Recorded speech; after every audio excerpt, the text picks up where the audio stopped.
Ko'cha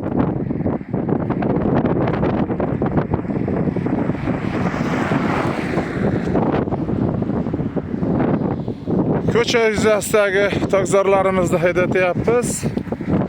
Hozir ko'rib turganingizdek, transformator, artizan quduq, birinchi mana shu yo'l yoqasidagi yuzasidagi artizan quduqimiz bo'ladi.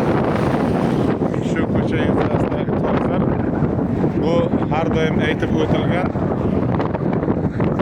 Buni tok ko'chatlarida Farg'onaning Qo'shtepa tumanidan olib kelganman.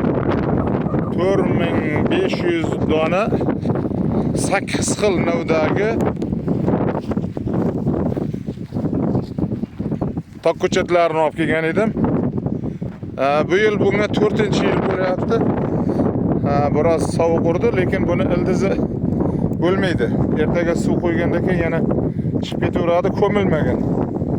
Hozir yashnab ketaveradi mana toklar.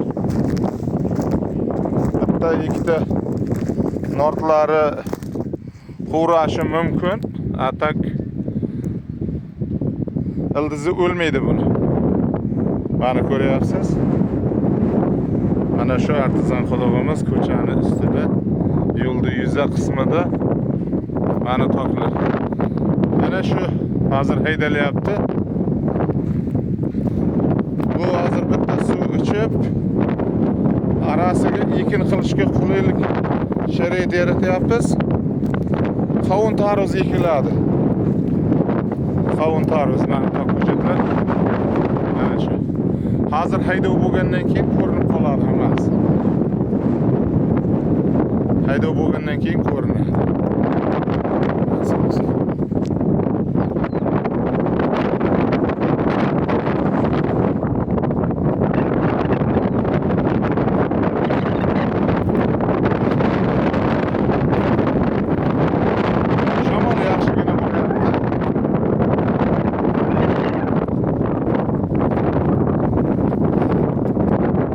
Shamol yaxshigina bo'lyapti. Nalmikada, Adirlikda, Yalanglikda shamol shunday bo'ladi.